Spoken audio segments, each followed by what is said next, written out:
to punch him that way and you are going to win. Oh, both boxers going for a punch right there. There's Ponce de Leon with a solid right, and Jerry counters with a right himself. Okay, Jerry's got to do more here. Okay, mga kababayan, kapit tayo. 7th round na po ito. Malakas yung De Leon. Walang duda, ha? Hindi ordinaryong kalaban to. Jerry has to dig in deep. Okay, he seems to have a surge of energy here in the 7th round. Wow, De Leon, yes. To the face. And throwing all kinds of bombs here, trying to keep that championship under his belt, on his head, the crown that is. In the meantime, Jerry gets tagged by a series of punches here. These are serious hits. And Jerry, a bit of a wart developing under his left eye area. Medyo may bukol na ho ng konti. Namumula ito, baka mga matis ito. Of course, Jerry will try to protect that. In the meantime, Peñalosa trying to break down the defenses of De Leon. Jerry with a combination, but De Leon with an answer as well. Good reply coming from De Leon. For every 2 that Jerry throws, De Leon has scored. Tama nga yung sinasabi ng mga expert dito, si Ponce de Leon really is a warrior on the ring at hindi napapagod. Talagang like a bull, always on the attack. Keeping that left hand just about ready. Parehong kaliwete ito eh. Kung minsan nagkakasabayan ng suntok ito. Body shots. De Leon not really going there almost exclusively. Trying to go for the head as well. Ponce de Leon is very well taken care of. He travels with a doctor, with a nutritionist, with a fitness trainer. Kompleto ah. Oo, kompleto sila. Naka-seryoso sila eh. Nung una, ayaw magpa-interview sa akin dahil pinaya ka akala siguro. Akala niya may sasabihin ka kay Peñalosa na hindi... Ponce de Leon is married and has 3 children, and they are all here. Okay, there's Jerry with good series of combinations there. You know, you also have to be patient kasi pag lusog ka ng lusog din naman, hindi naman pwede yan. Kasi malilid mo ang sarili mo open, and on the caliber of De Leon, you don't want to make too many mistakes.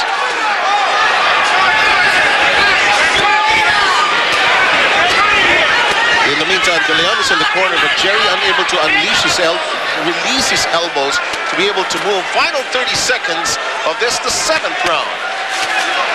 Good shots from Peñalosa, but De Leon is a bull, as you mentioned, has been such a strong fighter, has hardly been faced by the punches being thrown so far by the Filipino. Jerry's really tried to be more aggressive here, starting from the 7th, but every time he tries to do that, Ponce de Leon becomes even stronger. Umiinit din, ano? Then, just a slip. The crowd reacting. Jerry with a knee to the canvas, but just a slip. Coach kept asking him, how do you feel? How do you feel? But Ponce de Leon wasn't answering. He had a little bit of a wound there under the right eye, bleeding a little bit. Right eye area. There he is, of De Leon with a wart developing. May tama na rin ho. Papasok na po ang round number 8. Mabuhay Pilipinas, Seb Samenta, Dayan Casillejo, dito po sa Las Vegas, Nevada, sa Mandalay Bay Casino and Resort. Ito na naman, isa na naman malaking hotel itong pinagtatrabahuan natin, Dayan. Hindi kita mahanap po sa laki nito. Nako, dito sa Mandalay, pupunta ka lang sa arena from the room. Talagang maghanda ka na maglakad ng mga 20 minutes. Yun ang exercise ka dito araw-araw. Oh, Peñalosa with a right hand that sticks into De Leon. He sees the target now. What that work does, ang gagawa niyang tama na yan kay De Leon is maaaring magkaroon ng target si Jerry dito ngayon. Pero hindi madaling laban ito, ha. Dandaan sa butas ng karayan si Jerry Peñalosa rito. Well, expected na yun, no? Talagang magiging mahirap na laban ito. Talagang naghanda siya, and he feels that he's in excellent condition. Sabi nga ni Roach that this is the best shape that Jerry has ever been, and of course, this is his big chance to win a world title again. Jerry wanting to win for himself, for his family, and of course for the Philippines. Alam mo si Jerry, one thing we've known about him throughout his career is the power of his punches. It's there, but he really is a more cautious fighter. He is a more deliberate fighter, more than any other fighter from the Philippines, I guess. He is more of a tactician. He's a technician as well. He will not go in not thinking where he's really going to.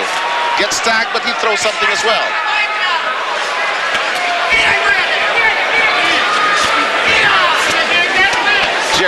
some rubber there. Tagging De Leon. De Leon is beginning to feel a bit of the power also. That's why he's readjusting his strategy as well. Ganda ng kondisyon ng parang boksingero, no? Round 8 na ito. Good shot from De Leon. A combination that's solid. Kanina, no, in the corner, sabi ng coach ni De Leon, don't drop your hands kasi minsan nakikita natin that he's dropping his hands. But that might be a little sign of wariness, fatigue, diba? yes. Kasi pag hindi mo na maitaas ang kamay mo sa boxing, medyo napapagod ka na yan. Peñalosa still looking for that opening. Look at Jerry. You know, pagka nakakunot ng noon yan si Jerry, naghahanap ng pupuntahan yan. Sa boxing, hindi naman pwedeng hindi katamaan eh. No? Kaya alam ni Jerry, absorbing yan. 40 seconds remaining there. Nakita ko si Goody dito sa ringside. Nakita ko kanina.